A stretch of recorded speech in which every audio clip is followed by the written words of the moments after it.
Kita semua memahami banyak pejabat saat ini di Indonesia yang kagum dengan keberhasilan Tiongkok membangun negaranya. Namun lupa sejarah awal bahwa ada deal dua negara Tiongkok Amerika di zaman Deng Xiaoping dengan Ronald Reagan. Juga lupa bagaimana global supply chain dunia hadir di Tiongkok di awal tahun 90-an di zaman Clinton. Lupa bahwa Amerika lah yang membangun Tiongkok dan menjadi pembeli produk asal Tiongkok yang terbesar. Tiongkok saat ini merupakan negara produsen terbesar di dunia. Dan sejak Xi Jinping berkuasa seumur hidup, Tiongkok punya agenda lain, ingin menjadi negara superpower. Saat ini Tiongkok adalah great power country, belum negara superpower. Negara superpower masih Amerika. Disebut superpower karena kekuatan militer ditambah dominasi sekutu-sekutu negara terkoneksi dan kekuatan pengikat transaksi yang bernama dolar. Untuk menjadi negara superpower, koneksi yang dibangun oleh Tiongkok bernama OBOR, One Belt One Road to Beijing. Ada 70 negara saat ini diikat oleh Tiongkok, diikat oleh yuan. Landasannya adalah Tiongkok negara produsen terbesar di dunia. Entah bagaimana pendapat Tiongkok negara besar seakan menjadi terlihat benar atau hebat Tiongkoknya sehingga Indonesia terpesona masuk dalam jaringan obor dan miring ke Tiongkok. Saking terpesonanya bahkan sampai membuat lalai akan kekuatan dalam negeri. Sekedar mengingat di sisi lain lagi, yaitu Amerika juga negara produsen, saat ini nomor 2 di dunia. Namun sekutu Amerika ada 50 negara di dunia. Semua negara produsen seperti Jepang, Korea Selatan, Taiwan, Inggris, Eropa Barat, India, dan kalau dijumlahkan merupakan 60-65% produksi dunia. Kalau dihitung satuan negara Tiongkok dan Amerika, ya 11-12 lah. Tapi kalau obor dibandingkan dengan sekutu Amerika 65 dengan 35 plus dolar, euro, yen 95% peredaran uangnya di dunia, jauh lah.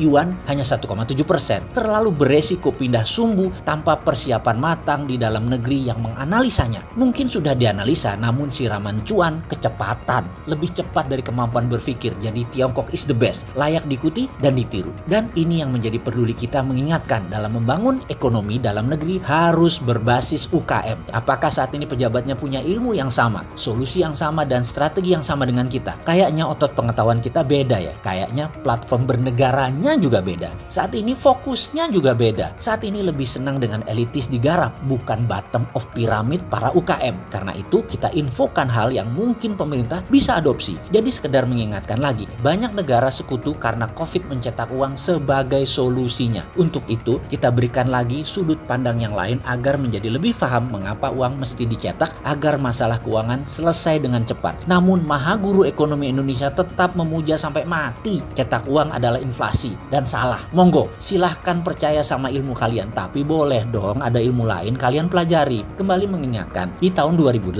Amerika kena subprime mortgage yang mengakibatkan Amerika mencetak uang triliun dolar untuk membail out masalah lembaga keuangan yang bermasalah tadi. Kita sederhanakan biar paham. Saya, si Bosman Sontoloyo ini punya hutang 1 miliar ke Pak Jokowi. Pak Jokowi punya hutang 1 miliar ke Pak Pratik. Pak Pratikno juga punya uang 1 miliar ke Pak Luhut. Pak Luhut punya hutang dengan Pak Erik. Pak Erik punya hutang 1 miliar ke Bu Sri Mulyani. Terus akhirnya misalnya ke Pak Prabowo punya hutang ke bank. Ketika Bosman dikasih uang 1 miliar dengan printing money, uang tadi langsung dibayarkan ke Pak Jokowi. Pak Jokowi bayarkan ke Pak Pratik. Pak Pratik bayarkan ke Pak Luhut. Terus sampai ke Pak Prabowo dan Pak Prabowo bayar hutang ke bank. Mendadak semua hutang lunas dan bank sekarang terima balik uangnya. Uang tadi yang balik setelah hutang pada lunas bisa inflasi kalau dalam tanda petik sekali lagi lawannya yaitu sektor produktif tidak ada. Maka uang tersebut dibawa ke luar negeri, dibawa ke negara mitra-mitra. Saat ini kita bicara misalnya mitra Amerika dan sekutu, terutama negara berkembang, untuk disandingkan dengan sektor produktif sehingga uang tersebut menjadi manfaat produktif dan tidak menimbulkan inflasi. Hal ini sekali lagi tidak membuat ada inflasi di Amerika dan di dunia. Ini peristiwa adalah di tahun 2009 subprime mortgage. Oke,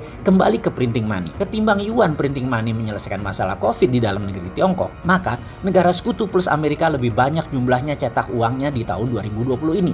Amerika, Inggris, Jerman, dan negara Eropa banyak negara yang mencetak printing money saat ini untuk solusi ekonomi COVID. Inilah yang menjadi alasan mengapa kita ingin mengingatkan lagi ke pemerintah. Solusi ke depannya bagaimana sebaiknya agar Indonesia bisa menangkap peluang uang beredar banyak, dana murah lagi. Kembali ke zaman tahun 2011, 2012, 2013. Dana murah dari luar negeri yang membanjiri Indonesia akan kembali lagi seperti itu di tahun 2022 dan 2023. Inilah golden moment.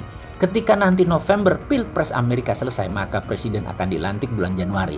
Di masa 2 bulan ini biasa Amerika akan bukan saja mengurusi dalam negeri, namun sekutu-sekutunya di luar negeri diurus juga. Di ASEAN ada yang masih gamang seperti Singapura memihak Tiongkok atau ambil posisi netral seperti pengakuan Indonesia namun miring ke Tiongkok dalam trade war Tiongkok Amerika ini. Namun ada negara yang sudah pede memihak Amerika. Pada pertemuan 11 September kemarin dengan Pompeo dalam First Mekong US Partnership Ministerial Meeting tersebut, Laos, Kamboja, Thailand, Myanmar, dan Vietnam terang-terangan mendukung Amerika.